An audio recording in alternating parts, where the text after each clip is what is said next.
and I hear Frank Zappa's music. And I go, oh my God, that's Frank Zappa's music. I hear Frank.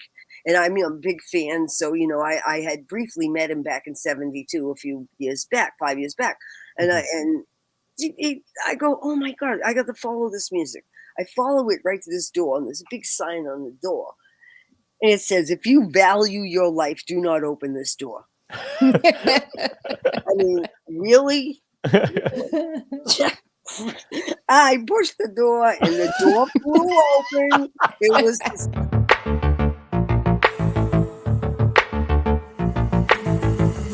Dystopia Tonight.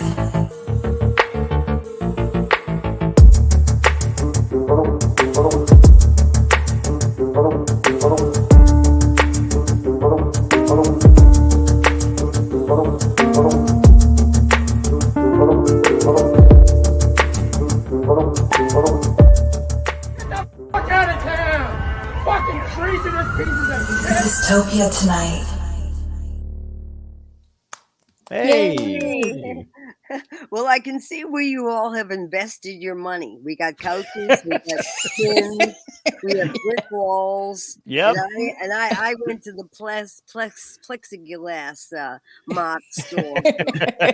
We're all ready to go here. We are in a workshop ready. Yes. Yeah. We're gonna build something tonight. Yeah. Yes. You know what's really sad is you're not wrong about these pins being expensive. Like whenever I do know. kind of, I'm like, I'm looking at you going, okay, this dude is invested.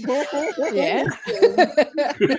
Absolutely. She's got a couch. I kind of go with the couch. Yeah, it's sad. If anybody actually wanted to rob me, the only thing worth any money would be this if they could resell these pins. Yeah. It's probably more than my couch. Yeah, it might be.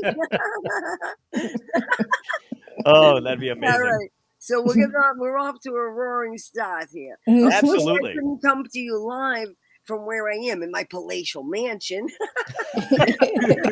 with my fabulous frozen computer. Excellent. You gotta love it. I'm in LA. Everything is so slow here. I'm still waiting for my movie deal. Like happening.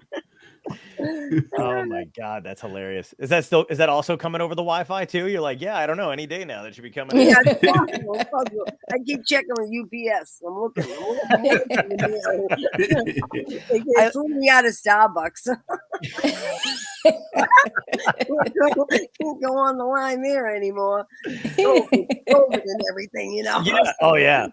Happen to hope that UPS delivers. Yeah.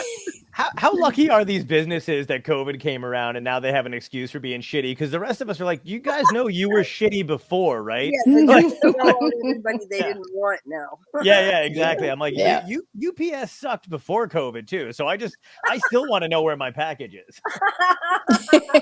Like, it's just created more shitty businesses. Yeah, to deliver things. It's one dude in a truck. Like, who does he surrounding himself? You know. He drove off the cliff. Yeah, exactly. I had one UPS guy during the pandemic knock on my door so fucking loud. I thought it was like a reverse home invasion where they were really polite about it, but like they were going to come in and exactly. Like, that sounds great. Okay. How did you handle the? How were you during the pandemic when this all started though? Because you were telling us before you're a bit of an introvert. Absolutely. I am introverted, and I was thinking to myself, a lot of my friends really started to get paranoid and get like bent out of shape having to stay in the house for so long. Yeah. And I'm thinking to myself, I'm in the house all the time. This is what I do. I sit at my desk. I don't even look at the computer. I have this huge television. I just flick it on behind me. I'm not even looking at it. It's playing and I'm listening to it, and I'm at my desk. I'm not even paying attention to all these things that are even going on around me, but I don't go anywhere. It seems like a lot of noise and havoc. And then my friends are calling me. My God, we'll never eat sushi again. This is wow. That's all you got to worry. Yeah. Wow, you're good. You are really good, man. We get other people get frying pans over people's heads and stuff. Yeah. I want to go out, so bad. But I think they lifted it up today in LA. The mask thing. They did, yeah. Yeah, no more robbing the grocery store. With Yeah. That's it for the bank robbers. Yeah, isn't it weird how small crime kind of also Can you went believe it? down? I know. Yeah. Can you believe it? You Yeah. you can come in here with a mask. Come on in. Yeah. I think to myself, what is wrong with this picture? Yeah, it really was weird. Yeah. It was like one of those things where like it was almost like the people who were robbing things that way like had pride about it, where they're like, well, if everybody's gonna fucking do it, I'm not gonna do it. Well, now they go right into, they put the stipulation and they go right into the market now. Take out the best steaks you want, drive down the street and sell them to 7-Eleven. Yeah. It's good to go. They're not even to chase you. That's it, right? The new policy: do not chase anybody that steals food. Okay, let's all in. Let's go. Yeah. I don't understand it myself, but I know it is really weird. I really do want to feed America. I just didn't know you had to steal it to get it. Yeah. That's the American way. Yeah, right. Exactly. I know it does seem like we're doing things like where like anything goes at this point, which is fine by me. Yeah, it's complete opposite though. I mean, hey, I loved wearing a mask. The makeup thing was driving me crazy. It was really good. I got to go everywhere I wanted. Yeah. No makeup on, finally. No, I'm okay. I did actually get sick myself. I got the COVID. I got un-COVID, and now I'm after COVID, after party. Call it what you want. Right. And so I'm all good now, though. But it was pretty heavy, and I had even been vaccinated, so it would definitely put a veil on things and was a little opposing. Sorry for America, how we got so crumbled up and slipped around. But I think maybe everybody decided they weren't really working where they wanted to work, and they did go after the things that probably they should have went after in the beginning. Yeah, right? no, absolutely. That was the stream. I think it's really positive. I mean, there's a lot of people died, which is horrendous. Oh yeah, right.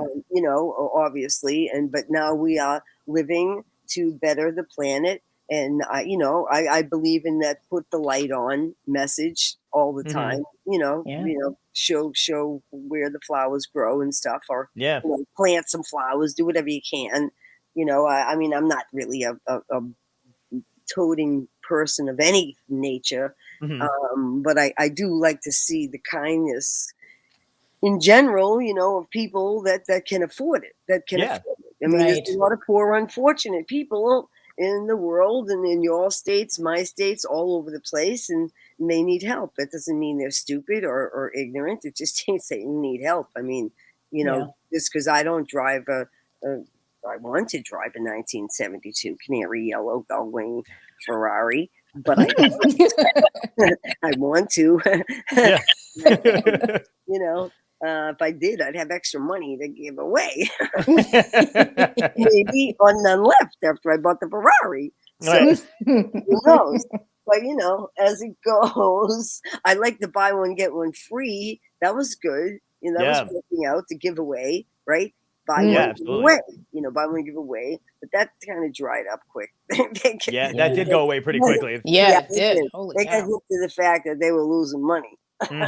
They thought absolutely. They thought they were going to gain money.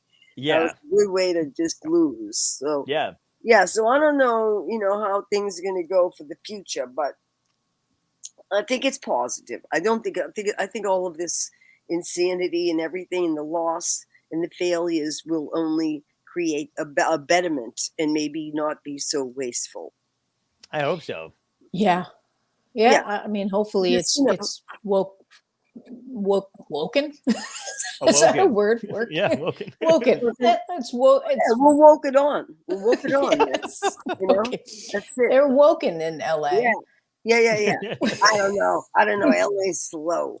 They are really slow. I'm from Boston, and I know you fellas and you, my dear lady here, you're not this slow. No.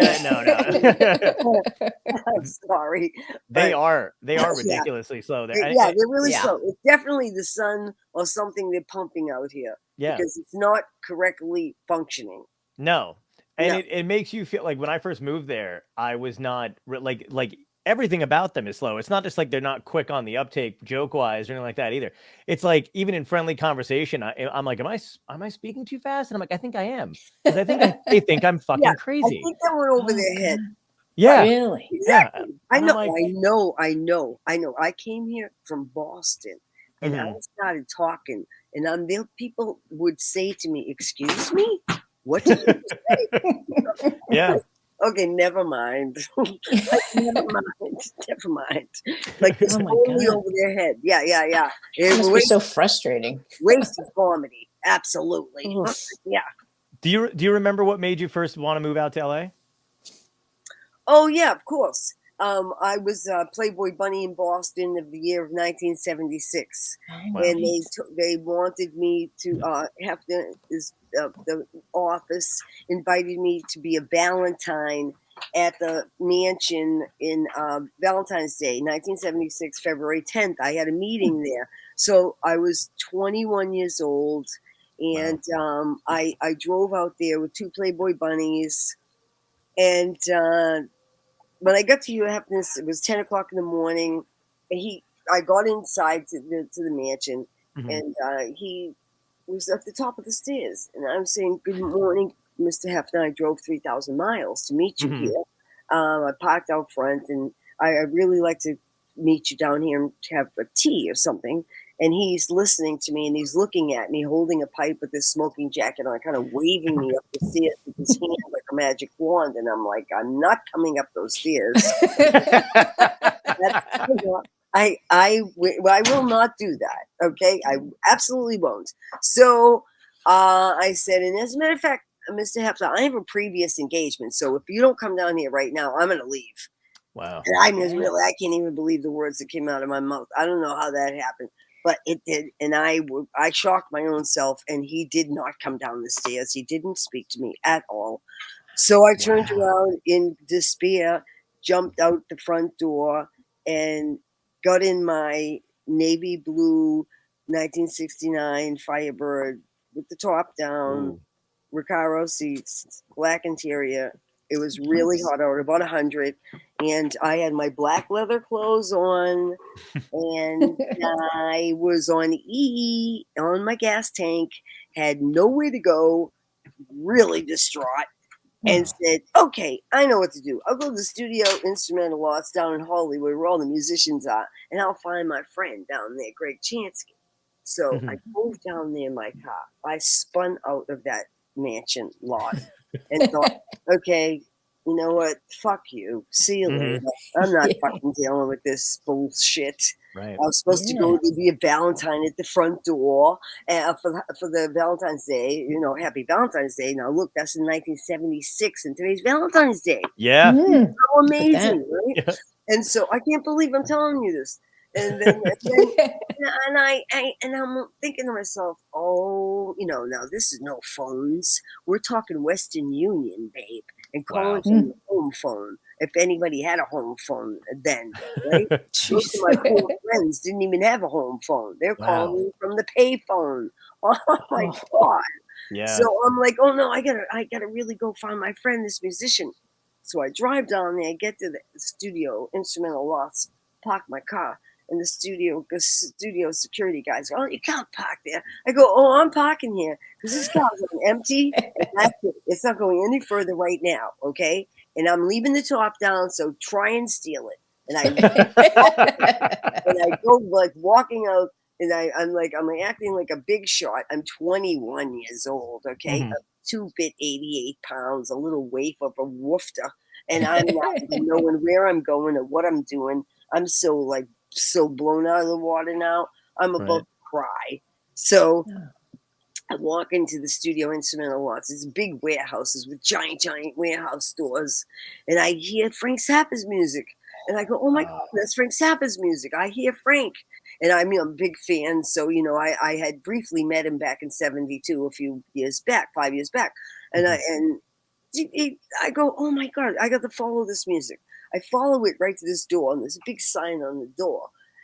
And it says, "If you value your life, do not open this door." I mean, really? I pushed the door and the door flew open. It was the semi trucks, and there was standing there. Frank was standing there with this like big mouth drawn open. He had to fuck like, who the fuck is opening this door? Yeah. And this little kid standing there with black leather clothes on with this blonde hair bangs. I look like they just got shipped in from somebody's waif. Just dropped this kid off at the doorstep. Anyway, what are you doing? What are you doing here? Mm-hmm. I went, oh, Frank, I just came from the Hugh Heffner's house. I was supposed to move in and be the centerfold, but I walked out. Now I have nowhere to live, and I'm really hungry, and my gas tank's on E, and I don't have a job, and I don't know what I'm going to do. And he looks at me. He started laughing, laughing at me, right? And I'm like, uh-oh, I guess I better leave. I said, well, I'm really sorry to interrupt you. He said, no, you're not interrupting. Come over here. I'm going to introduce you to somebody. This is Terry Bozzio right here on drums. This is Eddie Jobson, and this is Patrick O'Hearn. I end up being in a band with these two fellas, right? So anyway, oh my God. He says, and now you don't have a job. Well, okay, forget about Heffner. You can go to work for me tomorrow morning, 9:00. You're going to be Mary on Joe's Garage. And, and over there's some apples and fruit. Go get an apple and eat. And then Terry's going to put gas in your car, and you're going to come back in a little while, and you sleep over Terry's house and go in the studio tomorrow. You're on the payroll, and it's all good. And then you're going to be a household word when I'm done with you. And I just looked at Frank and went, oh, Frank, wait a minute. I don't know how to sing, Frank. I'm not a singer. I came to Hollywood to be a movie star. Right. He laughing. He just about fell on the floor. I'm sure he had heard that before, right? I'm a 21-year-old little pimp squeak telling him I want to be a movie star. Frank Zappa, right? Okay, well, I don't know if he's listening, but I go, but it's true, Frank. Really, I'm like trying to embellish on my story. I went to acting school in Boston, and I studied at Boston Repertory Theater, and I went to Emerson College, Frank. I'm Bunny of the Year '76. I was trying to like employ upon him that I had the credentials. Right. Right.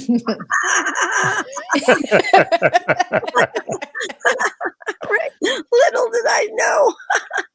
Anyway, that was it. That was the day that my whole life changed, right? Wow. That was it. And then the next day, I literally came back an hour later, and there was Terry Bozzio. I took an apple. Terry said, let's go put gas in your car. Let's go out to eat. I'm bringing you to the studio in the morning. Wow. And I thought, well, that means I have to sleep at your house. I only know one other person here in California, and I don't have anywhere to live. I have one suitcase, my car, and me. He said, right. Yeah, okay, let's go to my house. First, we're going up to Mexican dinner. I go, oh, no, and I don't like Mexican food. I'm an Italian. Can we get some pasta? He's like, oh, God, really? Okay. No wonder Frank left you with me. And so that's how that started. So Terry was like, all right, just got all this baggage here to carry now, Terry. So, and that was it. Terry and I became friends actually that day and night. And we eventually married, and Frank was right. He paired us together quite well. That's incredible. Like Cupid, really, right? Yeah. And so that's how it started. And then Frank said, don't worry, after you sing the record, you can go into the movies. That's what he said. Yeah, and that never happened. Right. That never happened. But I became all the things with Frank, which is so endearing. It's very endearing to me, in my heart and my soul. And I wrote a new book called Life is So Strange, and it's all about Frank Zappa and my meetings and the thread of him through my whole life. because after I made Joe's Garage, which was in the first 6 months of me being in California, after that Valentine's Day, actually, I fell out a window. I fell out a window downtown LA, out of Los Angeles, out of the Holiday Inn, and I fell 40 feet and landed on my head. Right. They took me right across the street to the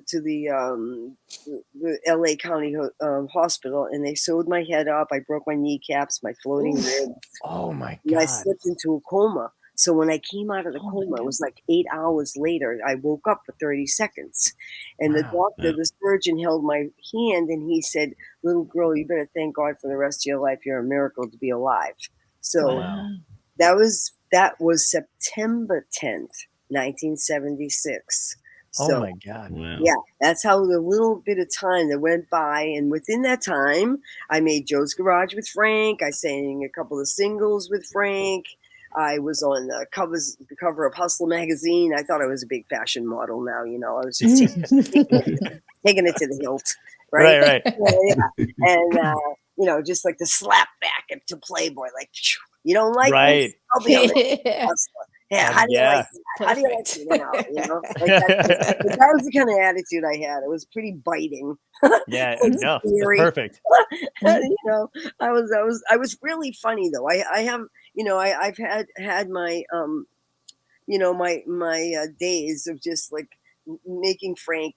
He laughed hysterically. He just did. I made him laugh, and I think that was the thread of our whole friendship all the way till the end of the line, when I saw him before he passed away. And for all the presents and the knowledge and the school of Frank and, kind of the lessons he taught me. I mean, he showed me from that day when I met him, he taught me right then and there, like, suck it up, kid.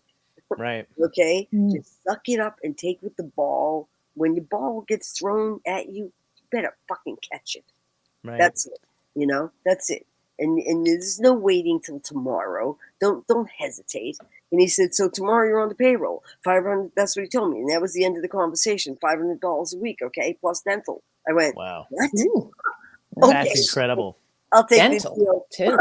Yeah. I was like, okay, I had dental. I was all about the three of us are all like, what's dental? What? I don't understand. What do you? They give you teeth. Yeah. Yeah, we got it. We did it. So I took the gig. What else can I do? Right? That's it. Yeah. So, and then I fell out the window. The doctor tells me I'm a miracle. I wake up 2 weeks later. I hear the harp music playing. Now my eyes are closed. I mean, my eyes aren't seeing, but they're open. But I am from a concussion. I have a concussion in my head from falling. Well, I fell 40 feet on my head. Right. I'm living not with a broken neck and all things that could have happened. And so I'm trying to open my eyes. I'm saying I can't see anything. And then this woman says, "It's Gail. It's Gail Zappa. Now wake up. I just made you a dish of spaghetti. Can't you smell? It smells delicious. And that's the moon over there. She's playing the harp. We thought it would wake you up, and it did. Now what the fuck were you doing blowing out the window?" I stop laughing, right? I'm laughing. I can't see a fucking thing, right? I'm not thinking about eating spaghetti, babe. I just fucking fell 40 feet off a window, right? I mean, really. So, and then I pass out. So then I conk out again.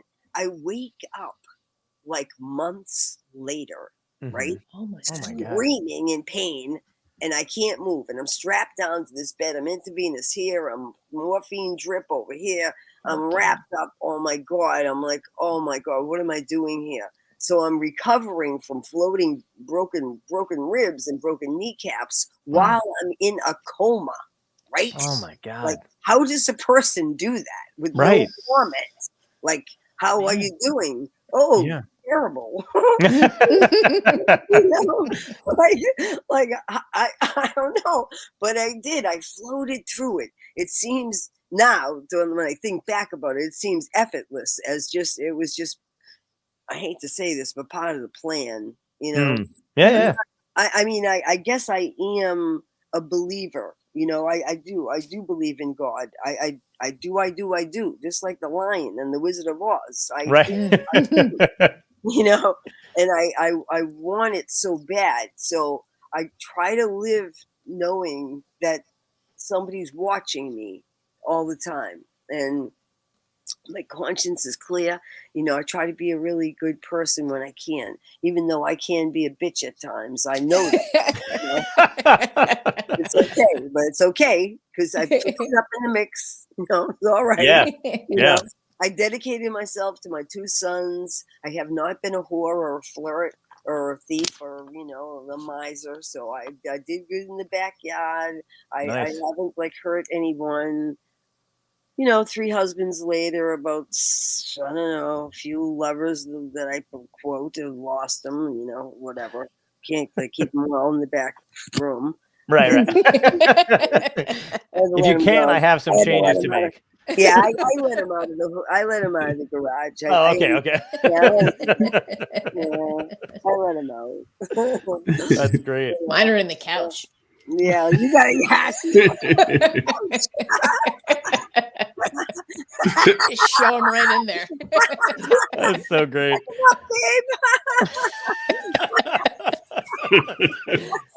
I thought it was lumpy the last time I came over. I'm like, is it making noise? What's going on? I just gotta get one more in there and it'll be flat again.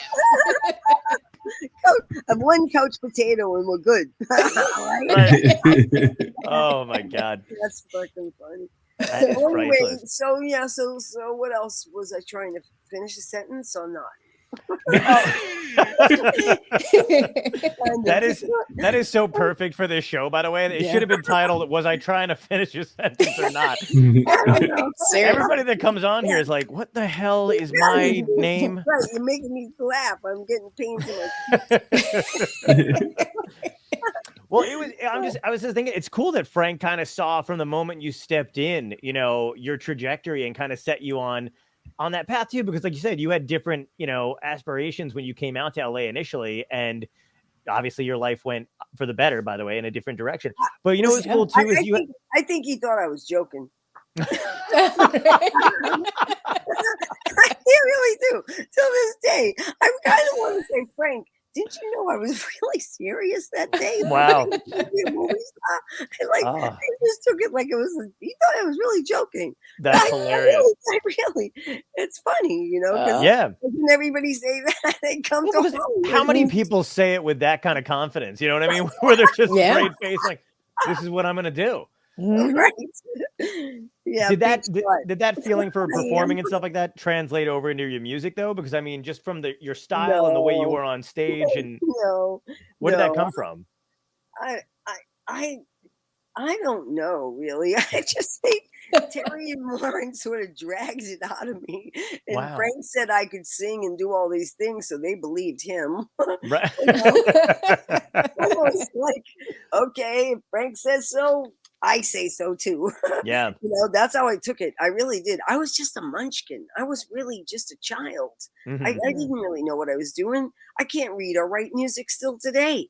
I don't know what anything says. Wow. I hear it in my ear. And Frank said, "Can you hear this?" And I'd sing it back to him. He goes, "I think you heard it." And wow, that's great. That's only at one time. I one taked most of everything on Frank's records, one take. I didn't go back and redo anything. I mean, you know, he'd just say, do this, and I'd do it. He'd say, laugh, and I'd laugh like, he'd say, stop, I'd stop. He'd say, laugh, I'd laugh. I mean, like, you know, I don't know. I thought that was what I was supposed to do. That was my job. Yeah. Shit, he was paying me $500 a week. And Terry used to turn around and go, "I'm busting my ass. My hands are bleeding. I'm popping blisters over here. And you're getting $500 a week for singing I Don't Want to Get Drafted?"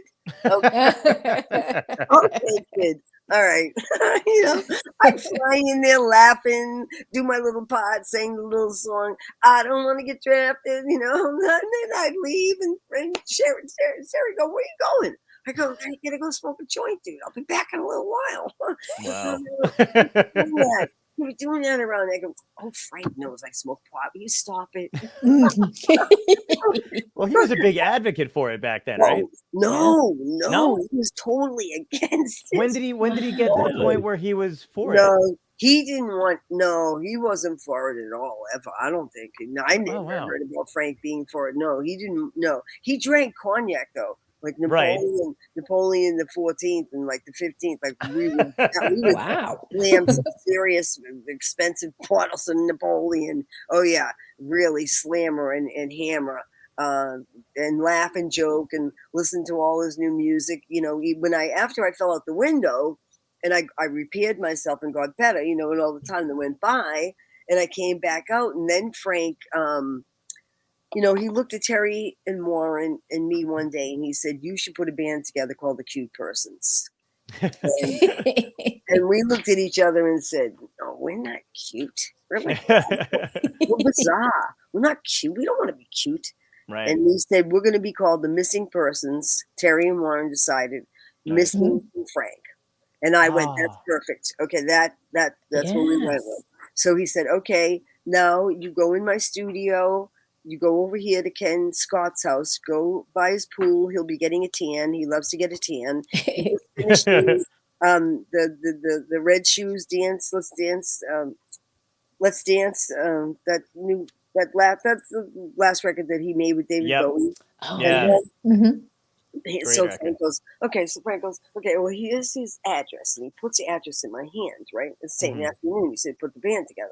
And he said, I want you to go over his house today, climb over the fence, bring the boom box, play the tape, tell him, come in the studio tomorrow, and you're going to make a record at Frank Zappa's house. And Frank's got a brand new Kurzweil, this like fabulous keyboard that just, you know, the man just made. And he's got a brand new studio at his house. And he said, you come in here, you get the bugs out, you make a record. I get my bugs out, you get a record. And I go, and you want me to go climb over Ken Scott? Like literally, he said, yes, literally. Go ahead. Wow. And I looked at Terry and Warren. We were just standing there in his living room. And I go, okay, let's go. They looked at me and I looked at them. And we were like, oh, no, are we really doing this? And we said, yep, I guess we are. And so we went outside. We got in our B210 Datsun. Had like these like pinstripes along the side. And we were all thinking we were just really sporting a sport car. And we jumped in there and we took the directions, went down the street. It was just down the block, about a few blocks, and pulled up out front his little house on this dead end, you know, country style, like kind of Cape style house. And this big fence all around the house, you know, like 4 foot. I had to climb up and over it. And so I'm getting up and over it. And Terry and Warren go, just go ring the doorbell. I go, no, Frank told me to go over the fence. I'm not going to go to the doorbell. Right. I do it right. Give me the fucking boombox. So they get over the fence. They hand me the boombox. I go, now go way over there for me. I'll be right back. So I go down. I had to go through this green pasture like area. And I go around the back and I go, shit, this is like a semi-mansion over here, right? I see banana like things over here and the umbrellas. And I'm looking, you know. Oh my God, there he is laying down, baking like a baker in the sun, right? Like shiny like a freaking apple. And I go, oh, I'm going to blow his mind. And I go, excuse me. And he jumps 10 feet. Ken Scott, right? He goes, right. And he pulls the towel off the side. He pulls it up. Oh, I go, it's okay. It's okay. I knew you would be here. Frank Zappa told me to come and climb over your fence and tell me, well, bring the boombox with me, and that I should play it for you because we have a great new band. And he went, oh, he did he? I said, yeah, he did. He lives right down the street. It only took us 2 minutes to get here. Terry and Warren are out front waiting for me, and I've got the boombox. And can I press play? He goes, I guess so. Press play. I press play, and on comes mental hopscotch. Sometimes you say you will, sometimes you say you won't. He's looking at me going, oh. And I'm saying, that's Dale Bozzio on drums. Frank Zappa's drummer, man. Right. And, you know, this is we're going to Frank's tomorrow, 9:00 tomorrow morning. And Frank said, you have to come over. And the only way we can do this and make this happen is if you would please do it for us. And we get everything we need, a brand new studio, Kurzweil, everything, and the best drummer in the world. And I promise we'll do it just the way you want it. And it's going to be a smash. And he said, well, let me just keep listening here. All right, hold on a minute. And I go, okay. So he goes, are there more songs? I go, yeah, there's 3 more. He goes, okay, he switches it up a little bit. He listens, he switches it up a little more. And then he switches it up a little more. And he goes, oh, okay, what time? Wow. I went, what time? 9:00. 9:00. 78, 85 Woodrow Wilson Road. Okay. I'll be waiting for you. I'll be waiting for you. I'm so happy. Thank you so much. Oh, thank you so much. He goes, okay, but just do me a favor. Take the front door when you leave. I go, absolutely. Okay. All right. I'll go out the front door. That's amazing. And he goes, all right, see you later. He just stayed at the pool and let me go. He was find her way out. Like, I hope she leaves. Oh my God. And then that was it. And the next morning, he fucking drove up in his little Mercedes, kind of weird sesame color. And, and here he was. And we had him. And Frank was gone. Frank was already gone to the airport. And he didn't even see us before he left. Wow. Oh my God. I had no idea. No, the door was open. Everything was there. The lights were on. The Kurzweil was there. Wow. In walked Ken Scott, Terry, Dale, and Warren. And bang, we hammered it out. And we banged it out. And that was it. And we did it right there. That is incredible. Yeah, we made Mental Hopscotch, Destination Unknown. Great. Wow. I Wow. Like Boys, and Hello, I Love You. Oh my God. Fucking awesome. That is so great. We never re-recorded them. They went straight to all the millions of records that we've sold. Wow. I didn't know that. Yeah, we never re-recorded them. And they were pretty much all one takes for me. And then I just sang them exactly like that for the rest of my life. Wow. I have one of those memories that it's a stamp. It's stamped. That's great, though. Lord help you if you didn't kiss me. Because I won't forget. I won't forget you. That's what I'm titling this episode is Lord help me if you didn't kiss Dale Bozzio. I won't forget it. That's great. Yeah. So I got some advice to ask you now, though. Yeah, what? Here's the thing. I know I'm not an attractive young woman, but do you think if I climbed an executive fence... You're a nice guy. Oh, thank you. Do you think I should climb more executives' fences to see if I can get a project pitch? Because I'll do it. I tell you, the first time I met Frank Zappa, I'll tell you this real quick, and then I'll let you go because I know I'm talking my head off. But oh no, you're fine. I guess we should do this and make a habit of this because I'm really into it. And when my computer unfreezes, I can sit here and smoke pot with you. Yes, perfect. Yeah. So, when do you want to do it? Tomorrow? Now? An hour from now? 9 o'clock. 9 o'clock. That's right. 9 o'clock. And get off the fucking fence. Well, listen. In 1972, I'll tell you this real quick. This is really funny too. This is another one of these stories, right? Yeah. So I go. It's Frank's on tour with 200 Motels. Okay. Now my friend Norman Zidell is working as an usher and with the pen light and the red jacket in front of the Orpheum Theater, and he would take you and put you in your seat and give you, check your tickets and put a punch hole in it, and then you were free to come and go, right? As in the old days when we went to a concert, it was really controlled. Right. Well, he says, okay, meet me out front and I'll get you in. I'll sneak you into the Frank Zappa concert, okay? So I show up with my 2 girlfriends. We've got mini skirts on, high heels. We just glittered all our shoes up. We get glitter in our hair. I dyed my hair green. It was really, I was really like daffy, okay? Now, and we all show up and Norman goes, whoa. He goes, listen, they're sold out. I can't get you in. I go, what? You can't. We gotta go to the show. Look at us. We're all dressed up. We got all dressed up to come here and meet Frank. And you told me we were going. He goes, okay, this is what you got to do. Go around the corner really quick. The concert's been going on. You're a little late. You got to climb up the fire escape. It's about 3 floors up. I go, oh, no. He said, yes, you want to go to the show or what? I go, okay, all right, then what do I do? He goes, well, the window's like half open, it's broken, okay? Just shove it up and you can fit in it and climb over and you'll be in a bathroom and you'll be backstage. Just go there right now. Wow. And I went, oh, you know what? I'm gonna come back here and crack you in the head if this doesn't work. I tell my friends, I go, okay, let's go. Okay, we gotta go. Hurry up, quick, follow me. We're gonna get in now. Let's go. And they're following me and they're clanking their shoes and they're and I go, okay, come on, you gotta get up this fire escape. And they're like, oh no. I go, oh yes, if you want to see this concert and meet Frank, just follow me right now. So they're clanking their shoes. We're all going up the fire escape. I mean, seriously, this rusty old freaking thing. And I get to the window and I go, oh my God, this window doesn't open. And I'm banging it and I'm pushing it and I shove it and it goes flying up and I go, oh my God. And I climb over and I'm standing on a toilet and I go, oh no, okay. And there's a door right there in front of me, in front of the toilet. It's like one of those like tiny little midgens. And I open the door and there's Frank Zappa. And he goes, what? How are you kidding me? Where did you come from? I got you in my bathroom.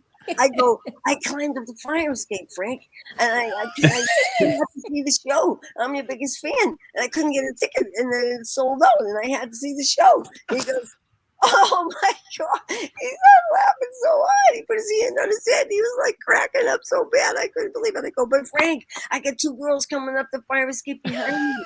I need to be passes. Yes, okay, no problem.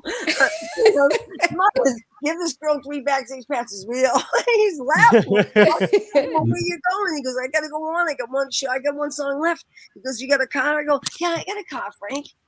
Now I'm 16 and a half. I just stole this car from my mother. Okay. It's a canary yellow Delta 88 convertible Oldsmobile with the top down, and it's parked down the street because we didn't have any money to pay for parking, And I'm trying to explain this to him, and he didn't want to hear it. Because listen, I'll be back in a minute. Comes back over, I sings the song. We are all happy, all dancing around, like the stupid kids.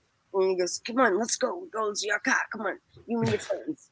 I go, "Oh, okay." We go run downstairs. I go, well, we're down the street, Frank. We have to pack down here because we didn't have any money to pay in the parking garage. He goes, oh, yeah, okay, let's go. So the car's there with the top down, and he opens the door. We all just jump in, get in the car. I pull a joint out of the ashtray and light it up. He goes, oh, no, put that out. I go, oh, sorry, Frank. So I put it out in the ashtray. And it's, we go and we get the top down. We're driving here in Boston downtown, we're going to Ken's pub. I go, oh yeah, I know right where it is, Frank. So we go over to the drive up front, and I'm acting like a big shot. I don't even have a driver's license. Awesome. I don't have a driver's license. Oh, that's great. I'm acting like such this big shot, driving this huge freaking car. we go in, we have this big dinner. It's like, it's like 14 people at the table. His band's got 11 people in the band. And I sit down like, I know Frank for 20 years. I'm his best friend. And I'm having dinner with him. My girlfriends are laughing and blah, blah, blah. And then we go, he goes, okay, it's getting late, 11:30. Let's go have a party. And I go, oh, God, if I don't get this car home by 12 o'clock, oh, my God, my mother. Oh, my God. I don't have a driver's license. I just moved in with her 2 weeks ago. I hadn't seen her in 8 years, okay? Wow. She disappeared from my life. And she finally showed up. I was 16 years old. And she said, I want you to come and live with me. And I want to teach you how to be a nice young girl. And, your father says it's okay. Because, my father was a really bad, violent Roman. And he, took a contract out on her knees. And finally gave up and said she could come back and take care of me. So I was the kind of supposed to be on my good foot when I wasn't. I sold the car, right? And I'm thinking, I got to get back before midnight. She was out on a date. And I know if I didn't get the car back, she's probably going to go, you stupid little bitch. What are you doing? Right? So anyway, I go, uh-oh. Things changed, really quickly. And I told Frank. I said, Frank, I don't have a driver's license. I can't go to the party. My 2 girlfriends in the back, they're 18. They want to go to the party though. And they went to the party. And so Frank looks at me and goes, "Oh, really?" I said, "Yeah, really, Frank. I can't come up still because this was in the parking lot of the hotel Holiday Inn. We had left the restaurant, Right. and it was on my way home. I only lived 5 minutes from there, and he said, yeah, I guess that wouldn't be right for you to come to the party. No, you can't come to the party." And I said, "All right, Frank, well, I guess I'll see you. And I'm your biggest fan, and I love you so much, Frank. I love you so much, Frank." And I couldn't believe I was, telling my idol that I couldn't go to the party. This doesn't like me. And he said, "It's okay. I'll see you again." I said, "Sure, Frank. Sure, I will. Sure, I will." And he came back into the car. He opened the car door. He came back in the car. He leaned over and he took me by the shoulders and turned me toward him and he kissed me on the forehead. Oh. And he said, I'll see you again. Wow. And I started crying and I waved and my girlfriends are all, and I'm sitting there going, "Oh, these fucking whores, leave left." God damn it. And I start crying and I just go, "Oh no, I like the joint." I drive away and I get home really fast, because I'm really scared. Now my mother's gonna kill me. So I go to the house and comes in like 5 minutes later, and I go, "Oh hi." She goes, "Well, hi. How are you? How was your night? Are you taking a rest?" Thinking I'm living it up in my nice little, pink fancy bedroom that she made for me with this floweries over here and pictures on the wall and clowns on the ceiling or something. I'm like, "Oh yeah, I'm having a great time." Yeah, slow night. And then I go, "Well, you know what? As a matter of fact, I came in 5 minutes ago. My night has been terrible. I'm crying, joint, and I'm really upset. I had to leave my great idol, Frank Zappa. I couldn't even go to the party because I stole your car and figured if I didn't have it back by midnight, you would throw me out." He's laughing. He's like, "You didn't do that." "Oh, yes, I did." I did. I think the roach is in the car. Yeah, I did that. So that was how I re-met my mother. Wow. Yeah, it was like so ironic, And there I was in this apartment with her, and so from there, I become good friends with her. Then I go out and try out to be a Playboy Bunny. I go get a scholarship for Emerson College. I'm in school. I'm doing all these things. I'm being like a young Boston lady trying to become a movie star. And I'm doing all these things to be a movie star. Going to Emerson College, studying Boston Repertory Theater, trying to be, Playboy Bunny, get into centerfold, blah, blah, blah, blah, blah, right? Right. Go out there with the Zappa story, like I told you, for Valentine's Day, 1976. So I go there, do all that stuff, make Joe's Garage. I also start dating Henry Winkler on the side, cheating on Terry Bozzio. Wait, what? Whoa. Back up. You dated the Fonz? Yeah, the Playboy company, kept sending me to these parties to meet people, like like a party doll. So I went this one night to this backgammon club in like old Hollywood, and my agent was there, and this is just like I was only in LA. I told you for like 6 months till I fell out the window. Right. So I go to this backgammon party and Henry Winkler's there and he says, "Okay, I'm in love with you now." He walks right up to me and tells me I'm in love with you. And I said, "Okay, I'm in love with you too." and that's how that started. So I started dating Henry. He took me to the show, on the set. Wow. Oh yeah, we did a lot of things, and I slept in his bed, and it was a really big, giant bed. You had to climb up a ladder to get in it. Really? Really? Well, yeah. Yeah. You're always climbing. Yeah. I know, right? Fences, There you ladders, fire escapes. Yeah. Yeah. You'd be surprised, Yeah. Oh Yeah, my so God. and I had a really nice time with him, but then I fell out that window, and he Mhm. never heard from me again. So I write about him in a Oh. chapter in my book called Loved and Lost, because a couple of people never heard from me anymore. Like, Right. did they never cared to even look for me though? They Yeah, thought yeah, that I yeah. was just Wow. ghosting them. Oh Yeah. my God. Well, yeah, because there was no social media back then. I mean, now if No. somebody falls out a window before they hit bottom, they're like, "LOL, fell out window." Yep. BRB, you know. Yeah, It's a that ain't- picture of them falling. Yeah. They snap it to a few friends No, first. 'cause I can imagine if I had a phone, how gala it would have been. Yeah. Yeah, absolutely. It would have been a Yeah. puppy filter on it.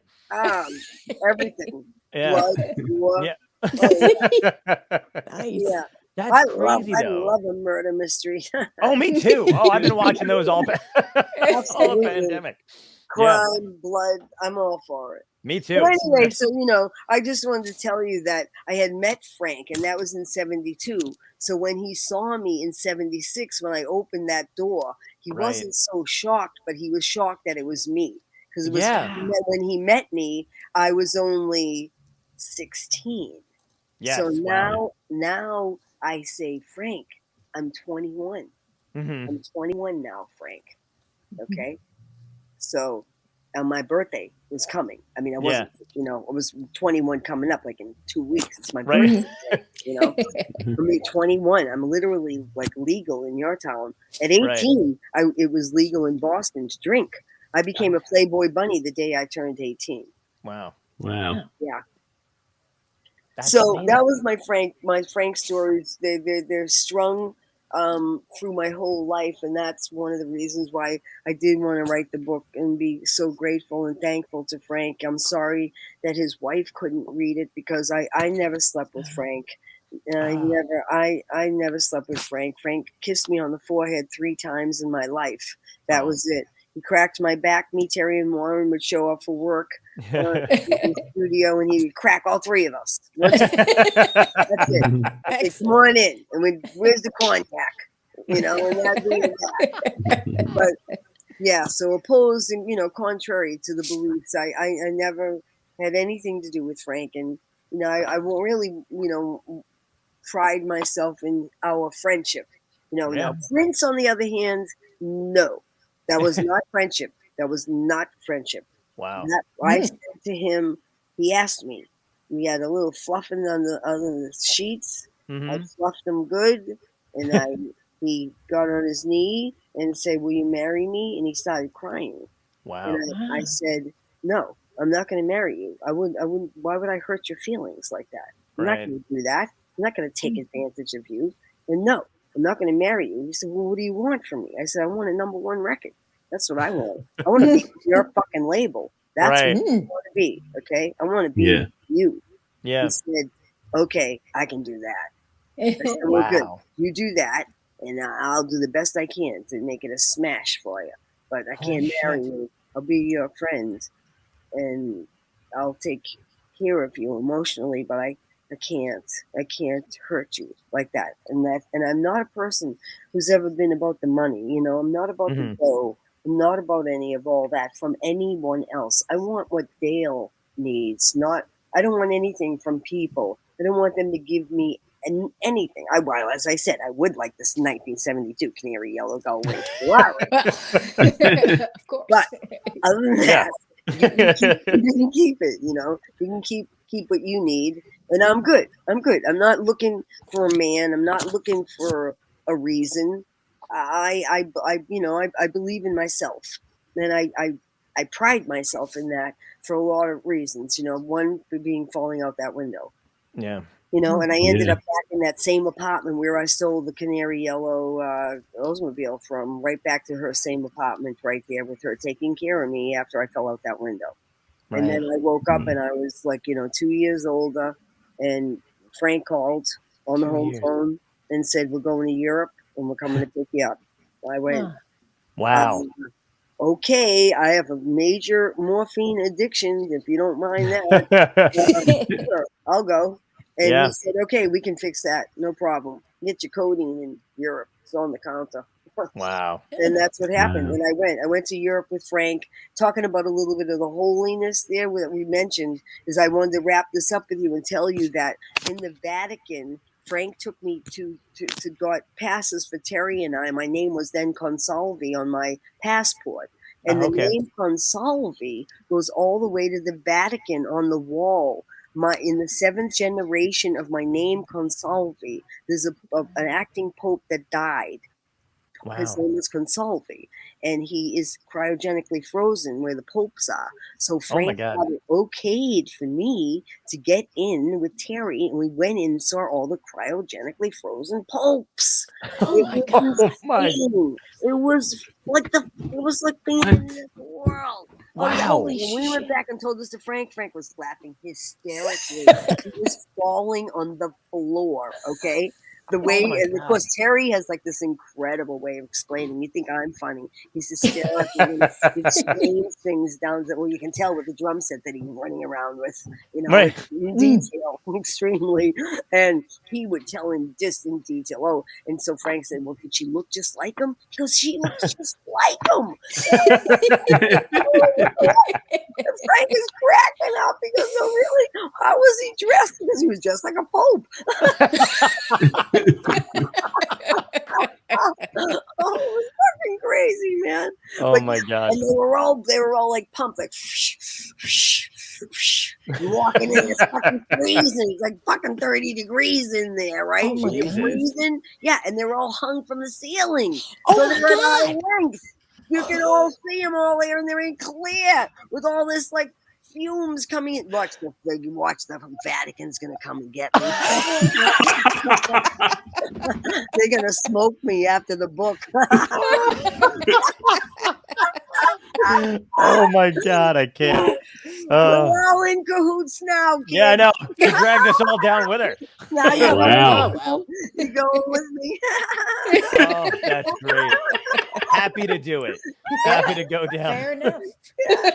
That's funny. Fine with that. So that's all. My name's on the Vatican. So Frank was really impressed with that, you know. Wow. And then the other thing he made me do, he said, listen, now you fell 40 feet out of a window. I know you're afraid of heights. I couldn't sleep with the lights on. At every dinner table we went to all over France, all over Europe, really, he kept saying, okay, no, listen, this is my friend Dale. She just fell every dinner table. She just fell 40 feet out of a window. Not feeling too good, but we really want to get her some shrimp and cookies. Those are her favorite things to eat. What do you think you do? This is what he's telling every week. That's great. Every fucking country. Finally, the man is like, they had it with me. Okay, they were ready to kick me to the fucking side. They were fucking sick of and tired of it. I got the Frank. I was the first one to get my food. First one to get my hotel room. You know, I smoked them up. And they're finally looking at me going, okay, now we're in Germany, and the waiter comes, and and they all say, Dale will have shrimp and cookies. Oh my God. Shit. Oh my I God. was expecting to get snuffed out like backstage, you know. Amazing. Yeah, so the cookies were good, but the shrimp was hard to get. Yeah. So that was it. So Frank, the last thing Frank said to me, okay, now listen, when we get to Rome, you have to go with Terry, Patrick O'Hearn, and you climb up to the top of the Sistine Chapel. When you go to the top and you look over and you come back to the hotel and they tell me you looked over there, I'm going to give you a bonus and you're going to the Vatican. And I went, oh, wow. Really, Frank? I wasn't even doing anything. I was only on the road. I've never been on the stage with Frank in my whole fucking life. Okay. Wow. I was just on tour. I was part of the luggage, babe. I was making Frank laugh. That was the laugh machine for sure. You know, and the outfits and the thises and the tatses and Oh, man. I did it all. Oh yeah, I found the pasta everywhere I had to. It was, whatever I had to do. Seeking Italian restaurant. Oh my God! I found the pasta. That's so great. Yeah. I never forget the last night that we were in Rome. He says, "Okay, her name is Consalvi," and everybody at the bar went, "Consalvi, Consalvi, oh, Consalvi." Frank goes, "All right, I'm changing my name tomorrow, Consalvi."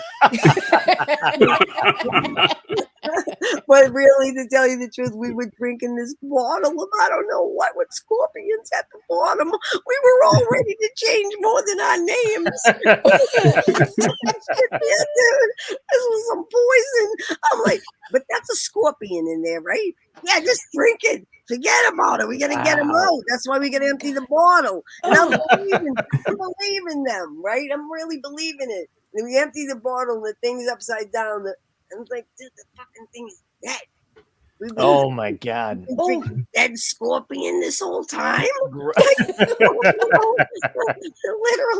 that was like, oh no, it was some really like I did so much amazing adventures with Frank. It was, and then of course I got to sit through every concert, at the mixing booth and all the music that I heard and all the times that Terry sang "Blow It Out Your Ass, Motherfucker," singing the devil song. I mean, like it was incredible. It was just an adventure that's it's remarkable to me, and I literally genuflect to Frank Zappa. He's my man, he's everything that I could ever dream of what my friend could help me to become. And I'm very lucky, I'm so lucky that I think that's all I can think. I had some real severe problems, but I got up and I had courage. I had courage and made everything better for myself, and in return was given so many opportunities by so many geniuses and my friends, being able to play with Terry and Warren and Frank and Prince, and it's outrageous, just outrageous. And now today I have a really good band. I play with Prescott Niles from the Knack. He's on bass. Wow. Yeah, he's awesome. Yeah, he's really incredible. We've been friends for 40 years. Wow. And then I have my guitar player, Carl. I call him Gatsby. He's from New York. my guy, Paris. He's from Paris. And we're so strong. And we've been playing together longer now. These guys longer than I ever played with the Real Missing Persons people. Wow. That's amazing. That's incredible. Amazing. Yeah. So I'm happy. I'm happy. My birthday's coming up in the next week or so. I have the same birthday as my son. My son and I have the same birthday. That's awesome. Yeah, he's going to be 30, and I'm going to be 67. Wow. That's incredible. Yeah. Amazing. Yeah. Same birthday too. That's great. Yeah, so we have the same birthday, and I'm making sure that day I have a concert. So we're playing a concert that night, and I'm going on tour with the 80s bands. Yeah. In September, I'm doing about 20 shows with those guys. They're all fantastic. They're my camaraderie friends. So nice, to be able to go on the road with them and be. We got to come. Happy. We got to make one. Oh yeah, definitely. Yeah, you get it. You'll be there. That's where I'll see all of you. Yes. Oh my God. Absolutely. Yes. Oh my God. And we're gonna climb up the fire escape and come in your window.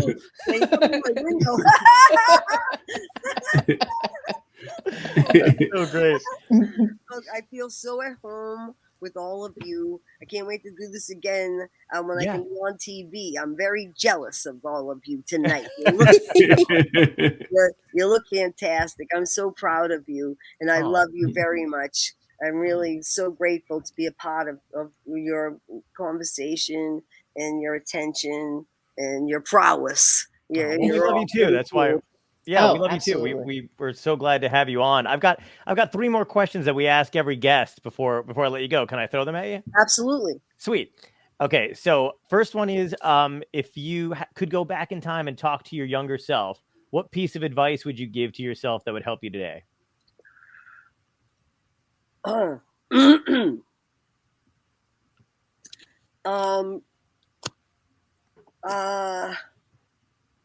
That's kind of a difficult question, isn't it?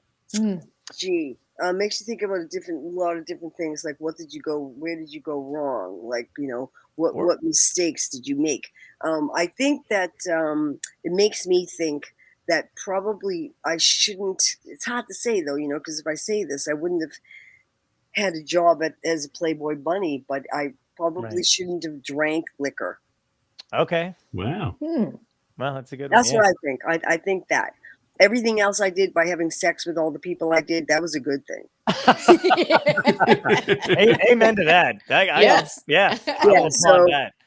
What else is there? Love, sex, rock and roll. I got that one. Good. And pasta. Don't forget the pasta. Pasta. The pasta. Yes. Yeah. So, okay. And dental. And dental.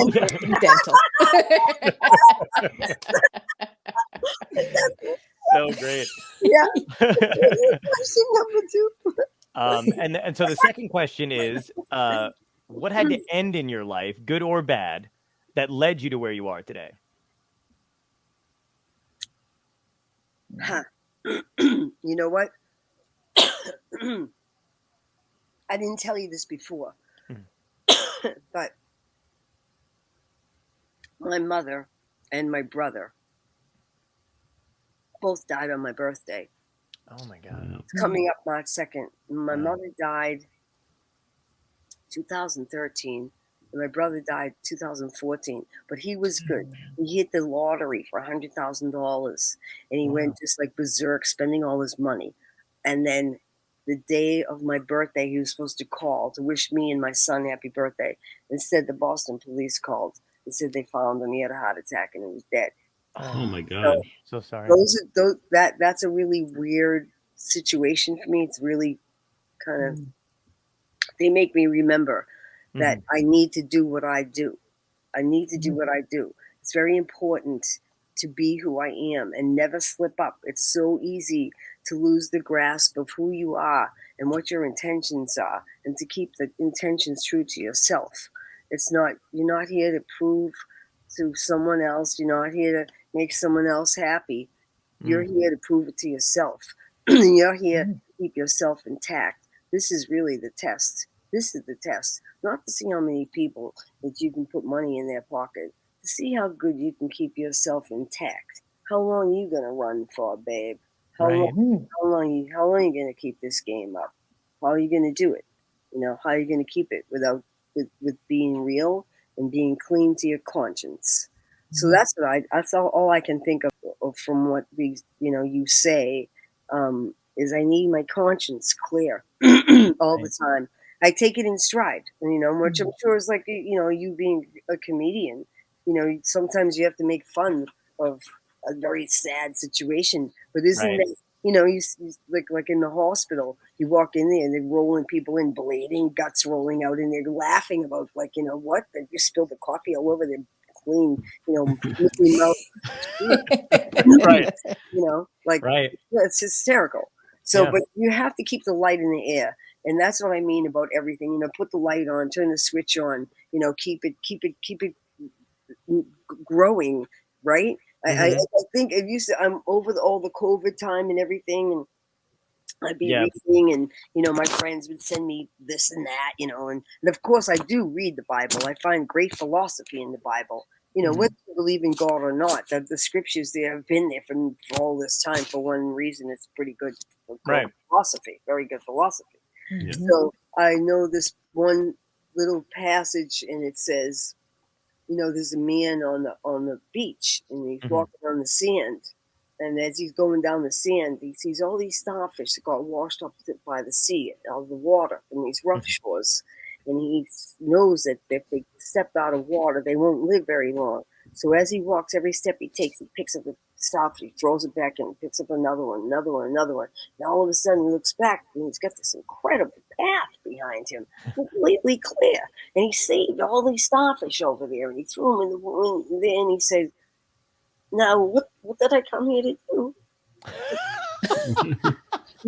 What am I doing? Really? Like, really? Like, what are you doing? That's hilarious. Like, aren't we doing it as we're doing it? Yeah.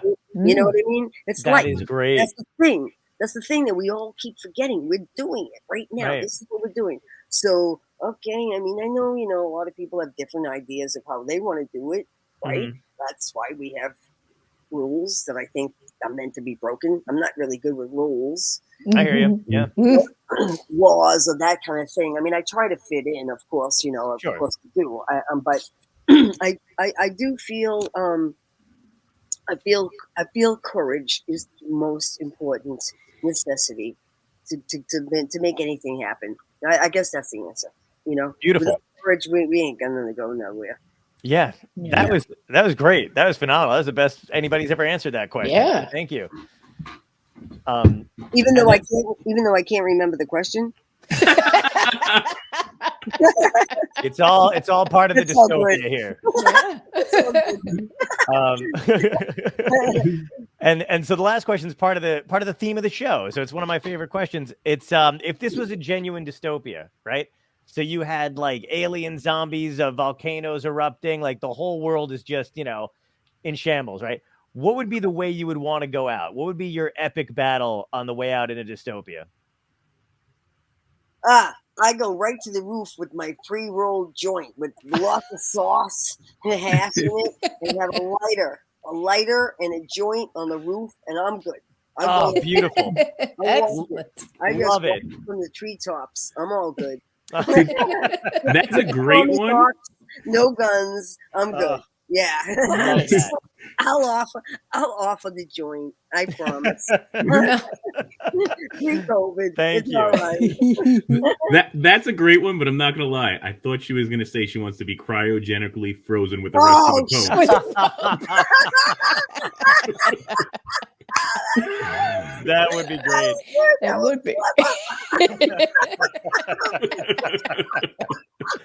Amazing. Okay. Oh, fuck. This was great. All right. Well, thank you so much. You all are so funny. You're so funny and so glad. Best time ever. This is the best Valentine's Day ever, really. See? Thank God Heffner threw me out, right? Yes. You didn't even want to talk to me, see? I wouldn't have been Oh, my God. I wouldn't have been on Joe's Garage. Oh, my God. I wouldn't have been on the cover of Hustler magazine. Yeah. Imagine.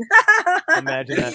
Thank you so much. I love you guys. No, really. I really do. And, hey, if truly anybody is interested in the book and me as a person and being my friend on Facebook, that is where I go to talk to my friends, so after my frozen computer comes back to life. And so you can go to facebook.com /Dale Bozzio, and I will autograph the book to you, or I'm not joking. I seriously will autograph you the book, or to your mother maybe, or your friend, and I'll send it right out to you. I'm putting some nice 8x10s in and stuff, and so and you give me your address today, and I'll send you a couple of books and some 8x10s, and so each one of you can get one. That'd be so great. I'm so happy that we're all friends now. This is really cool and awesome. Absolutely. Maybe I should just be a comedian and fuck all this. Oh my God! Yes. Come on the road with us. I'm on the road with you. Yeah, that would be amazing. I'd be laughing for sure, right? That's awesome. Absolutely. So great. You're all so great. Thank you so much for talking to me. Really. Thank you. Really. Thank you. With me on this really important day. Really. Thank you. Yep. And I wish you all happiness and don't get your heart broken today. Be careful. All right. Thank you. I cannot wait to see you when you're on tour. We're definitely sharing a joint. Absolutely. Oh my God. In a second. Yes. Okay, we're bringing the bong. Yeah. Absolutely. Okay. Oh, thank you so much for coming on. Now I can go home on the bus. Yeah. In weather.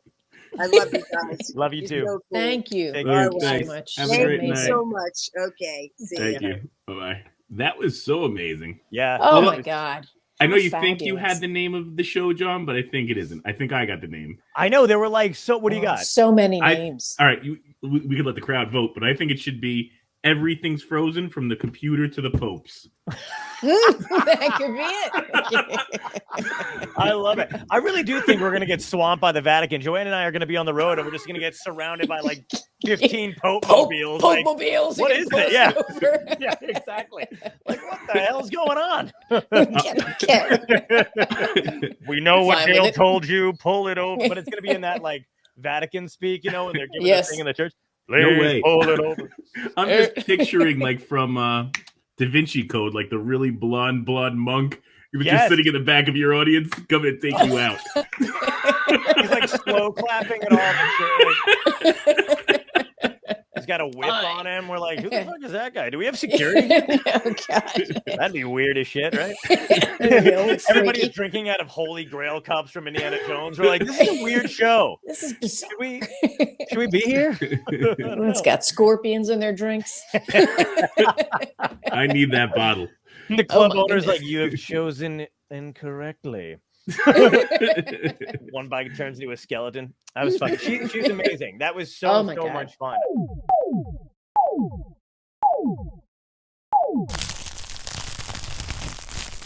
Dystopia Tonight.